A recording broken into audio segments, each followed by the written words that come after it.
그래도 가야 합니다 라는 제목으로 하나님 말씀을 증거합니다. 살다 보면 좋은 일만 일어나는 것이 아니라 좋지 않은 일도 일어납니다. 내가 원하는 일만 일어나는 것이 아니라 내가 원치 않는 일도 일어납니다. 그래서 우리는 실수하기도 하고 잘못하기도 하고 실패하기도 하고 무시당하기도 하고 거절을 당하기도 하고 낙심하기도 하고 배신을 당하기도 합니다. 장렬하는 뜨거운 태양볕 아래 끝도 없이 펼쳐진 광야를 걷고 있던 이스라엘 백성들에게도 마찬가지였습니다. 그들은 하나님께서 친히 택하신 백성들이었지만 그들도 이스라엘 사람들이 겪는 온갖 수모와 어려움을 겪었습니다. 오히려 그보다도 더 큰 인생의 쓴맛을 경험하며 살았습니다. 14절 하반절에 우리가 당한 모든 고난을 당신도 아시거니와 라고 말씀합니다. 15절 하반절에도 애굽인이 우리 조상들과 우리를 학대하였으므로라고 말씀합니다. 이스라엘 백성들은 애굽에서 종으로 살았기 때문에 인격적인 대우 받지 못했습니다. 항상 날마다 모멸감과 수치와 또 조롱과 학대를 받으며 살았습니다. 쉽게 말하면 인간 취급을 받지 못하는 그런 삶을 살았다는 것입니다. 뿐만 아니라 이스라엘 백성들은 하나님의 전적인 은혜로 애굽에서 탈출하여 이제는 하나님께 마음껏 예배드릴 수 있는 자유를 누리게 되었습니다. 그렇지만 그들의 삶은 여전히 그 이후에도 고난의 길을 걷게 되었습니다. 풀 한 폭이 시원스럽게 자라지 못하는 척박한 땅 광야길을 계속해서 언제까지인지도 모를 정도로 그 많은 세월들을 고난의 시간들을 보내야만 했습니다. 이것은 무엇을 말해줄까요? 하나님의 자녀가 뜬구름만 잡아서는 안 된다는 것입니다. 나는 하나님의 자녀니까 좋은 일만 생기겠지. 내가 열심히 하지 않아도 하나님께서 알아서 좋은 길로 인도해 주겠지. 이런 막연한 생각하지 말라는 겁니다. 너는 꽃길만 걸어라. 너는 꽃길만 걷게 해줄게. 얼마나 듣기 좋은 소리예요. 그런데 여러분 이 말을 믿으십니까? 듣기는 좋은 거 다 듣기 좋죠. 너 꽃길만 걸어라. 꽃길만 걷길 바래. 이러면 얼마나 좋아요. 그런데 그 말을 믿느냐고 말씀드린 거예요. 믿으십니까? 정말 그렇게 해주던가요? 지금 한참 연애에 빠져있는 사람 우리 교회도 있는 것 같아요. 그 사람 제외하고는 이 말을 들으려고 믿으려고 하지 않을 것입니다. 그러나 실제로 꽃길만 걸으며 사는 사람은 거의 없습니다. 아무리 좋은 직장에 다니고 아무리 돈을 많이 벌어도 꽃길만 걷는 사람 아마 없을 거예요. 자, 아무리 좋은 환경 여건 속에서 살고 있어도 가까이 다가가 보면 모두 다 그 속에는 사정이 있고 아픔이 있고 애환이 있고 갈등이 있습니다. 사는 게 다 그렇습니다. 안 그런 사람 없습니다.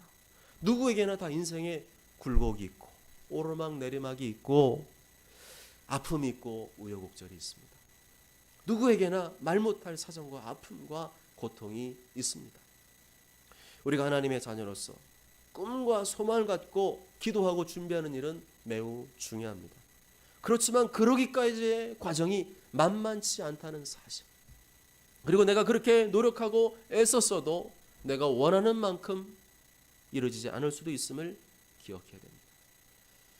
그래야 그런 뜻밖의 어려움을 만났을 때 내 마음이 덜 아프고 덜 낙심되고 덜 충격을 받기 때문입니다.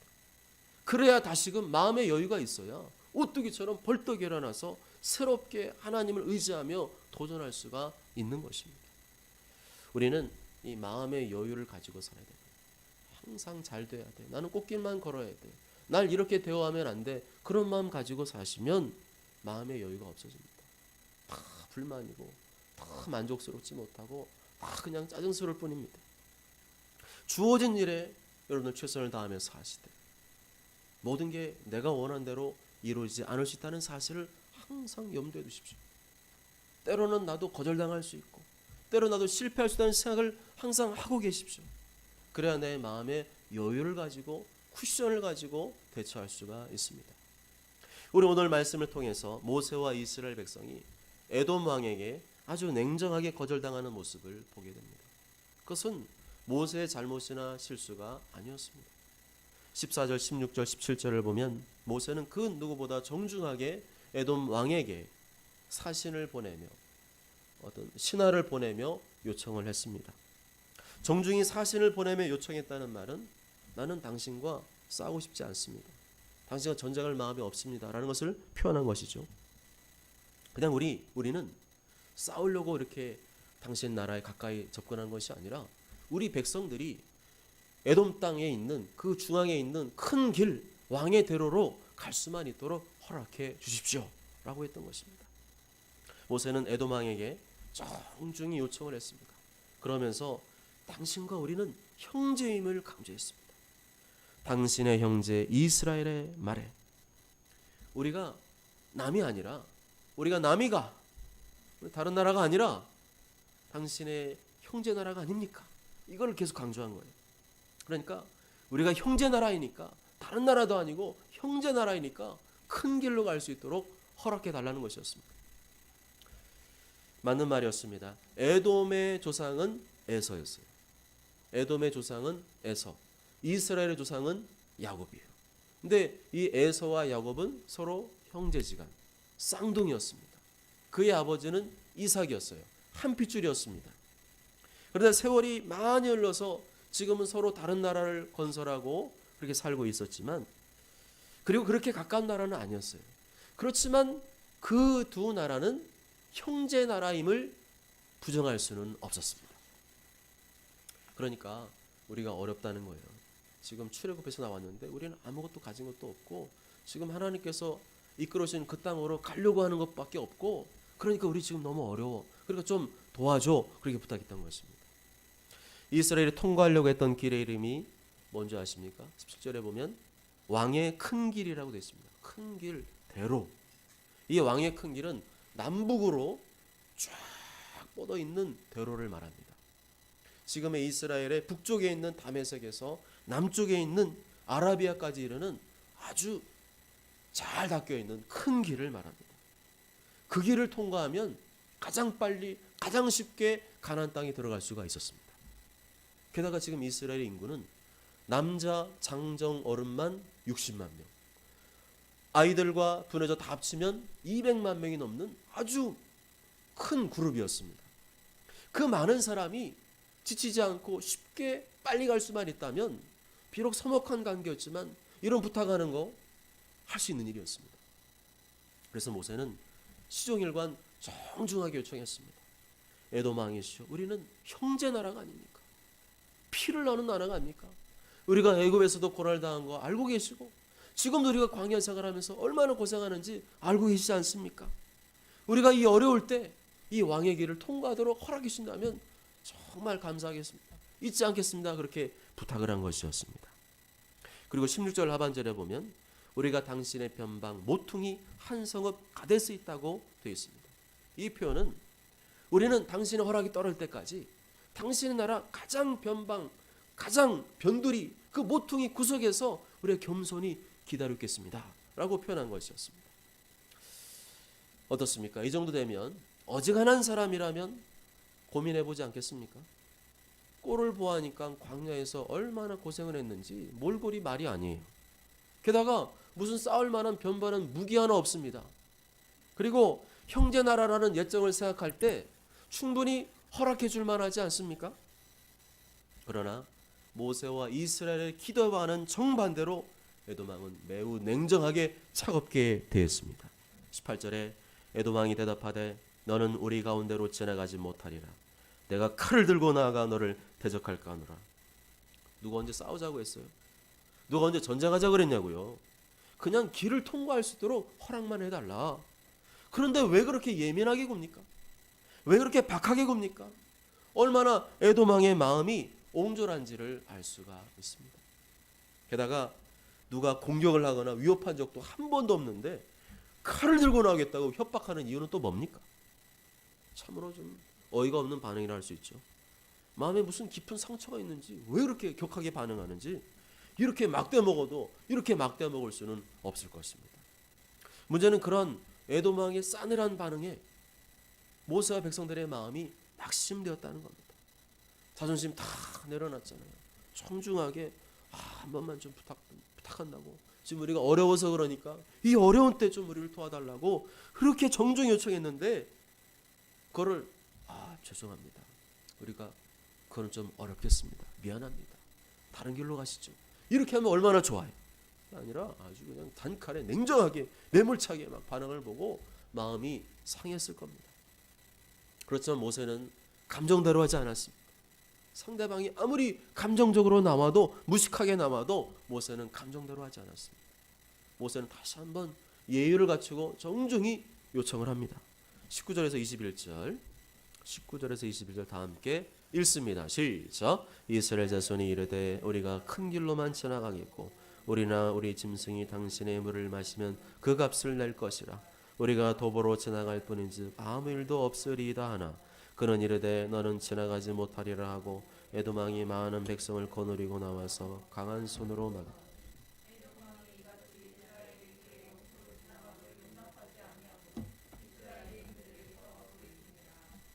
에돔왕이시여, 우리가 약속하겠습니다. 반드시 왕의 대로로만 지나갈 것이고 도보로만 지나갈 것이고 혹시 우리 중에 누구든지 짐승이든지 당신의 땅에 있는 물을 마셨으면 우리가 그것을 다 값을 치러 드리겠습니다. 절대로 아무 일 없을 테니까 이 길을 통과할 수 있도록 허락만 해주십시오. 그럼 정말 감사하겠습니다. 그랬더니 에돔 왕의 반응이 더 완강해졌어요. 웃기시네. 우리가 니들 속을 모를 것 같아? 우리 땅을 빼앗으려고 그러지? 니들 국물도 없어. 모세의 심정을 헤아려 주기보다는 아예 군대를 거느리고 나와서 아예 그냥 초전박살을 내겠다는 그런 자세로 대하였습니다. 이렇게 에돔 왕이 많은 백성, 이 군대를 끌고 나왔다는 말은 사실상 전쟁하자는 것이 다름없었어요. 너네 그렇게 지나고 싶어? 그러면 전쟁하자 이거였어요. 까짓거 전쟁한다면 못할 것 같습니까? 까짓거 전쟁 한번 하면 되는 거 아니에요? 까짓거 이스라엘이 만약 의도 터지기만 하겠어요? 알고 보면요, 이스라엘 백성들은 애굽에서 오랜 기간 동안에 노예로 살았어요. 노예가 무슨 일 합니까? 편안한 일, 사무실에서 컴퓨터만 두드리고 뭐 이런 일 하겠어요? 하지 않아요. 뜨거운 태양볕 아래서 노예들이 막 밭을 걸고 막 돌을 날르고 건축을 하고 얼마나 고된 일, 험한 일을 많은지 모릅니다. 그러니까 이 이스라엘 백성들은 알고 보면 어때요? 식스팩 근육질들이 다. 전쟁까지 거 한번 하면 그렇게 밀리지 않았어요. 왜냐면 그때 당시 뭐 전투기가 있습니까? 무슨 탱크가 있습니까? 몸으로 하는 거잖아요. 와 해가지고요 힘으로 하면 못 하겠어요? 윤수 안 그래? 윤수 정도 파하면은 그죠? 두 놈 정도는 그냥. 그러나 모세는 감정대로 하지 않았습니다. 에돔이 형제 나라라는 사실을 잊지 않았어요. 그 상대방이 계속 거절하고 냉정에 대해도 형제 나라다, 우리가 피를 나는 나라다, 그것을 잊지 않았습니다. 그래서 상대편이 나를 형제로 대우주지 않아도, 상대편이 나를 불쾌하게 대우할지라도 나는 하나님 앞에서 내가 해야 할 도리를 다하겠다는 마음으로 반응하였습니다. 이게 중요하죠. 인간의 도리를 지켜야 됩니다. 자기의 위치를 알아야 돼요. 자기의 도리, 지켜야 될 도리, 지켜야 될 예의, 그거를 지켜야 됩니다. 그런 마음이 모세에 있었기에 이쯤에서 그만둘 수 있었던 것이죠. 싸우고 다퉈야 될 이유를 찾는다면 왜 못 싸우겠어요? 근데 모세는 항상 무슨 생각했냐면 내가 당신과 싸우지 말아야 될 이유를 더 많이 생각했어요. 당신과 나는 형제 나라다, 피를 나는 나라다, 우리가 싸움하는 기뻐하지 않는다, 거기에 더 많은 생각을 했던 것입니다. 여러분, 우리가 에돔왕과 같이 막대 먹은 사람 만나면, 무식한 사람 만나면 화가 나고 마음이 상하게 됩니다. 그렇더라도 내 속에 올라오는 이 감정대로 반응한다면 얼마나 싸울 일이 많겠어요. 맨날 싸우고 다투고 전쟁할 일밖에 없지 않겠습니까? 그래도 그러면 안 되는 일이에요. 하나님의 자녀가 사는 것은 결국 그렇게 사는 것은 하나님 뜻이 아닙니다. 모세는 에돔 왕의 이런 막대 먹은 반응을 보면서 속에서는 화도 났겠죠. 마음도 많이 아팠겠죠. 그렇지만 그토록 원했던 그 왕의 대로로 가는 길을 과감하게 내려놨습니다. 에돔 왕이 이같이 이스라엘이 그의 영토를 지나감을 용납하지 아니하므로 이스라엘이 그들과 싸웠느니라가 아니라 그들에게서 돌이키니라. 우리는 하나님의 자녀입니다. 하나님의 자녀는 하나님을 의식하며 사는 사람입니다. 하나님의 말씀에 순종하며 사는 사람입니다. 그렇기 때문에 내 마음대로 내 감정대로 살 수는 없는 거예요. 내가 하나님 자녀이기 때문에 참아야 돼요. 내가 교회 다니기 때문에 참아야 될 때가 얼마나 많습니다. 만일 여러분이 그렇게 살고 있다면 잘하는 일입니다. 부당하고 억울한 일 만나도 하나님을 위해서 참는 일은 하나님 앞에서 아름다운 일인 줄 믿습니다. 베드로전서 2장 19절 20절에 부당하게 고난을 받아도 하나님을 생각함으로 슬픔을 참으면 이는 아름다우나 죄가 있어 매를 맞고 참으면 무슨 칭찬이 있으리요. 그러나 선을 행함으로 고난을 받고 참으면 이는 하나님 앞에 아름다우니라. 살다 보면 부당한 일을 만날 때가 있습니다. 억울한 일 만날 때가 있습니다. 그럴 때마다 감정대로 살면요 맨날 싸운다니까요. 그것은 하나님의 자녀다운 모습이 아닙니다. 부당하게 고난을 받아도 하나님을 생각함으로, 누굴 생각함으로요? 하나님을 생각함으로 슬픔을 참으면 아름다운 일이 되는 줄 믿습니다. 나도 똑같이 미워해주고 들이받고 복수해주고 싶지만 그럼에도 불구하고 악을 악으로 갚지 않고 끝까지 선을 행함으로 고난을 참으면 이는 하나님 앞에서 아름다운 일이고 하나님께서 반드시 기억해 주신 일이 된다고 말씀하고 있습니다. 모세는 또한 이렇게 에돔 왕이 완강하게, 나는 그렇게 정중하게 했는데 아주 완강하게 대하는 모습을 보고 이것은 하나님 뜻이 아니구나 하는 생각을 했습니다. 왕의 대를 통과해 가는 것이 처음부터 하나님 뜻이었다면 에돔 왕이 이렇게 완강하게 반응하지 않았을 것이고 어떻게든 기회를 주고 도와주려고 했었을 것입니다. 그렇습니다. 우리는 상대방의 거절을 당할 때 그것을 감정적으로만 받아들일 것이 아니라 그 속에 담긴, 그 사건 속에 담긴 하나님의 뜻을 받아들이는 훈련을 해야 됩니다. 상대방의 완강한 거절은 하나님의 뜻을 확인할 수 있는 또 다른 방법인 것입니다. 여러분에게 이런 경험이 있습니까? 내가 정중하게 부탁을 했는데 상대방은 아주 매몰차게 거절을 해서 내 마음이 상한 적이 있습니까? 아니면 지금 그런 상황 가운데 있습니까?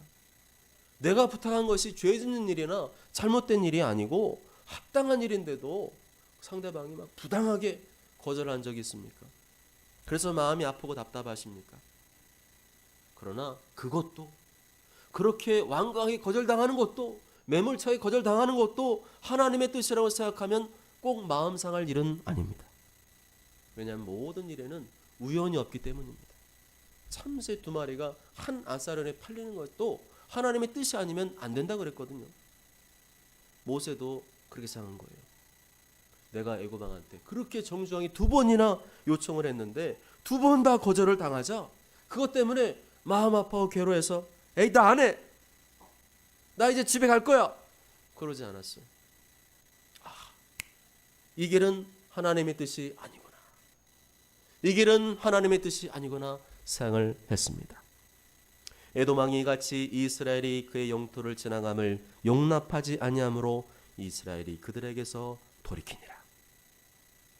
내가 원하는 길이 아무리 좋은 길이어도 이 길로 하면 빠르게 갈 수 있고 이 길이 아니면 안 된다는 생각이 들지라도 그들이 계속 막히고 거절을 당한다면 그 길은 내가 가야 할 길이 아닌 것입니다. 괜히 거기 계속 미련을 둬봐야 시간만 허비할 뿐이지 아무 소용이 없는 겁니다. 그럴 때는요 다 이유가 있는 거예요. 하나님께서 막으시고 안 되게 하실 때는 다 이유가 있는 겁니다. 그러므로 그것 때문에 낙심하고 좌절하는 것은 여전히 내가 하나님 중심이 아니라 자기 중심이라는 것을 보여주고 있는 것입니다. 그래서 우리는 낙심하고 좌절하고 내 감정에 빠져 살기보다는 하나님께서 이 길이 아니면 다른 길을 준비해 놓게 된다는 사실을 믿으시길 바랍니다. 그게 바른 태도예요.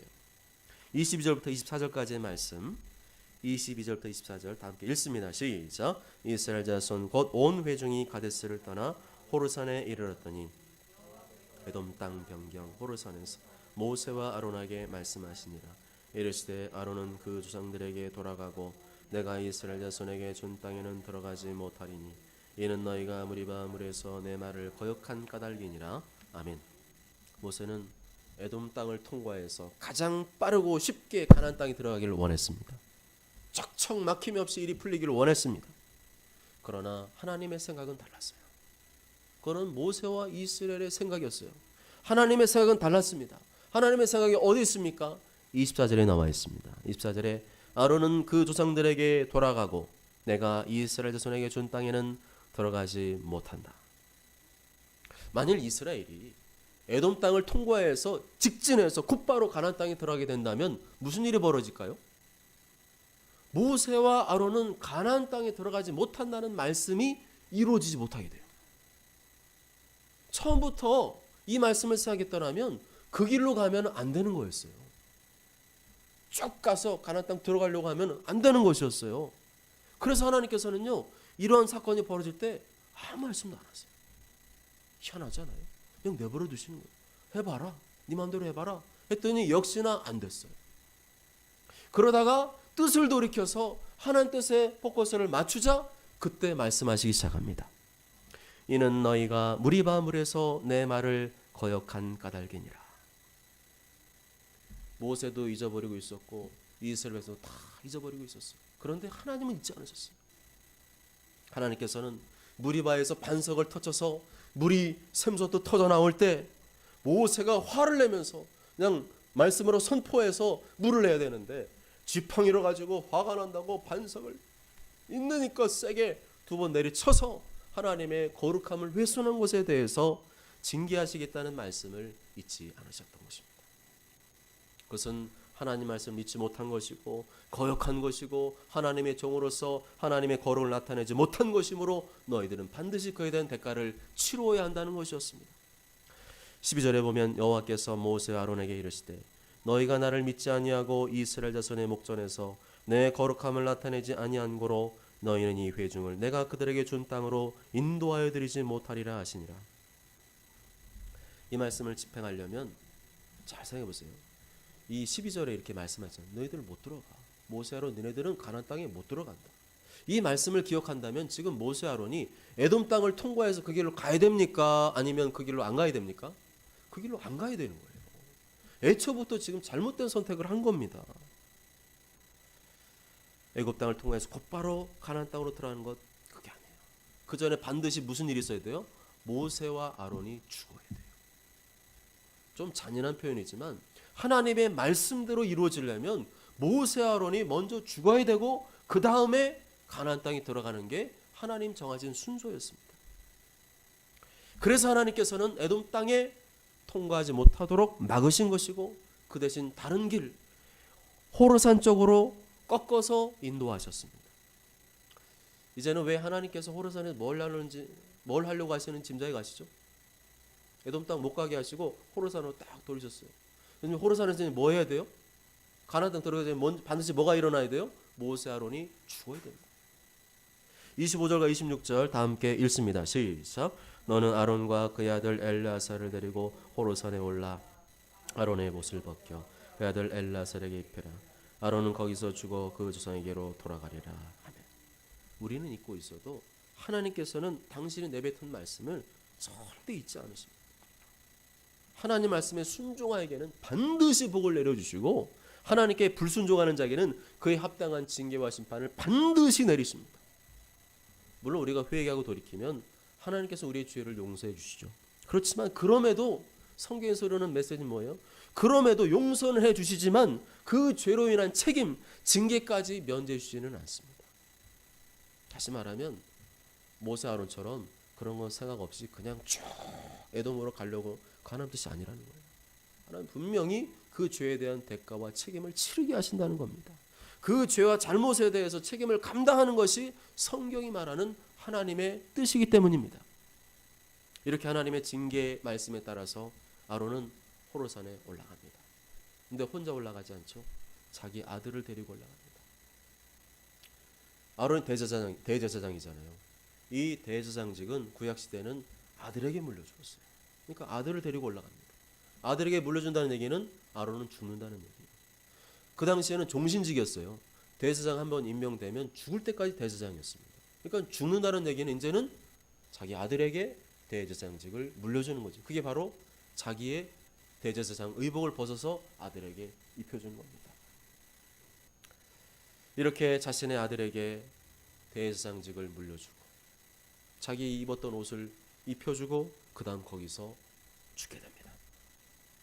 아론은 자신의 마지막 사명을 다 하니까 하나님이 데려가신 거예요. 그렇게 순종했다는 내용이 27절과 28절의 말씀입니다. 이것을 볼 때 하나님께서 나를 왜 여지까지 살려두시는가를 알 수 있어요. 그것은 사명 때문이죠. 내가 명이 길어서가 아니라 하나님 아직도 너는 해야 될 사명이 있기 때문에 안 데려가시는 거예요.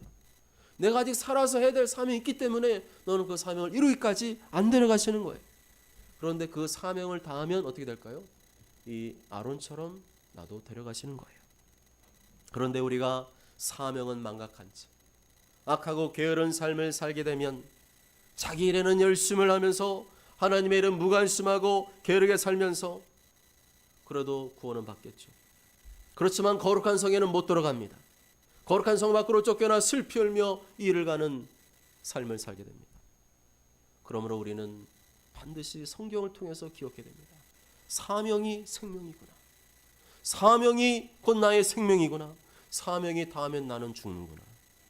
그래서 가정에서 해야 될 일, 직장에서 해야 될 일 열심히 하십시오. 그렇지만 주님의 교회를 섬기는 일, 영혼을 전도하고 제자로 삼는 일은 더 우선적으로 더 잘 감당해야 될 줄 믿습니다. 그게 사명이잖아요. 아론이 살아오면서 항상 잘했습니까? 그건 아니잖아요. 성경에 나와 있잖아요. 모세한테 막 대들기도 했다가 막 잘못했다 그러고, 또 인간적인 실수, 또 불순종도 했지 않습니까? 무리바 반석에 물 터질 때 급해서 모세를 말렸어야 되는데 아론도 같이 그냥 막 성질 나가지고 같이 똑같이 했다가 불순종했다가 이런 징계도 당했지 않습니까? 그런 인간적인 불순종과 연약함, 실수가 있었지만 그의 인생 전체를 놓고 본다면 그는 하나님께서 맡겨진 사명에 충성했던 사람입니다. 그것을 어떻게 알 수 있을까요? 29절을 보면 알 수가 있습니다. 29절 다 함께 읽습니다. 시작. 온 회중 곧 이스라엘 온 족속이 아론이 죽은 것을 보고 그를 위하여 30일 동안 애곡하였더라. 이스라엘에서는 일반적으로 사람이 죽으면 7일장을 합니다. 7일 동안 애곡을 해줍니다. 그런데 왜 아론의 죽음 앞에서는 이스라엘 백성들이 30일 동안 슬피 울며 애곡을 했을까요? 아론을 위해서 30일 동안 애곡했다는 거, 이거 보통 일이 아닙니다. 30일 동안, 무려 한 달 동안 그를 위해서 슬퍼하며 애곡했다는 것은 그가 얼마나 이스라엘 공동체의 중요한 인물이었는지, 얼마나 그가 이스라엘 공동체를 위해서 충성하며 사명을 감당했는지를 보여주는 대목입니다. 여러분, 내가 죽을 때 얼마나 많은 사람들이 나를 위해 슬퍼하는가를 보면 그 사람이 어떠한 사람인지를 알 수가 있습니다. 내가 죽을 때 아론과 같이 많은 성도들이 슬퍼하며 애곡한다면 내 인생은 하나님 앞에서 헛된 평가를 받지 않을 것입니다. 여러분도 그러한 평가 받길 원하시죠? 그러려면 뭐 해야 된다는 거예요? 사명을 감당해야 되는 거예요. 이 땅에 사는 동안에 내 일에만 힘쓰지 말고 교회를 돌아보시기 바랍니다. 성도를 돌아보시기 바랍니다. 영혼을 돌아보시기 바랍니다. 그래야 할 때 내가 죽는 순간에 많은 사람들이 나의 죽음을 슬퍼하며 애곡할 것입니다. 사랑하는 여러분, 우리 인생에 항상 좋은 일만 있는 거 아닙니다. 내가 아무리 최선을 다하고 노력해도 기도해도 내가 원치 않는 일이 벌어지고 내 마음대로 되지 않는 일이 벌어집니다. 그럴 때 우리는 낙심하게 되죠. 좌절하게 되죠. 하나님 나를 왜 사랑하지 않느냐고 감정적으로 반하게 됩니다. 그러나 그거는 하나님 뜻이 아니라는 사실을 기억하십시오. 오늘 말씀에 보면은 그렇게 거절을 당하고 그렇게 막 힘이 있을 때 그때 뭘 생각하게 되는 거예요? 감정적으로 반응하면 안 되고 모세와 같이 하나님의 뜻이 무엇인가를 고민해야 될 줄 믿습니다. 낙심하고 좌절하고 자꾸만 내 생각 주장하고 고집 부릴 게 아니라 하나님께서 에돔을 통하여 맡고 계신다는 생각을, 그것이 바로 하나님 뜻이라는 생각을 하고 그 다음에는 하나님이 원하시는 방향으로 방향을 틀어야 될 줄로 믿습니다. 왜냐하면 우리는 하나님의 자녀들이잖아요. 우리는 예수님 자녀잖아요. 예수님은 우리를 위해서 피값 주시고 나를 구원해 주셨지 않습니까? 이젠 예수님 피로 값주고 사시기 때문에 나는 내 인생은 내 게 아니라 예수님 겁니다. 그러면 누구가 원하시는 길로 가야 됩니까? 예수님이 원하시는 걸 가야죠. 하나님의 말씀을 이루는 길로 가야죠. 그런데도 삶 속에서는 왜 자꾸만 내 뜻을 고집하고 있습니까? 그런다고 열릴 것 같습니까? 하나님 뜻이 아니면 아무리 두드려 열리지 않습니다. 하나님 아버지께 아무리 간구해도 하나님의 뜻이 아니면, 아버지 뜻 안에서 기도하지 않으면 응답받을 수 없습니다. 이제 우리는 내가 원하는 에돔 땅이 아니라, 그냥 쉽고 빠르게 갈 수 있는 그 에돔 땅을 통과하는 길이 아니라 호르산으로 방향을 틀어야 됩니다. 하나님이 원하시는 방향, 그 길은 쉽고 빠른 길이 아니에요. 그 길은 멀리 돌아서 가는 길입니다. 그럴지라도 우리는 그 길을 가야 됩니다. 왜냐하면 그 길만이 하나님이 원하시는 길이기 때문인 줄 믿습니다. 모쪼록 저런 모두가 에돔왕과 같은 사람이 내 앞길을 막아설 때 그 사람과 감정적으로 싸우는 것이 아니라, 하나님 뜻이 무엇인가, 하나님께서 어떤 길로 가기를 원하시는가, 하나님의 뜻을 따라서라면 멀리 가는 길이라 할지라도, 우회해서 돌아가는 길이라 할지라도 그럴 수 있는 마음의 여유, 내 뜻이 아니라 하나님의 말씀과 뜻을 이루는 방향으로 틀게 되시길 주님의 이름으로 축복합니다. 아멘.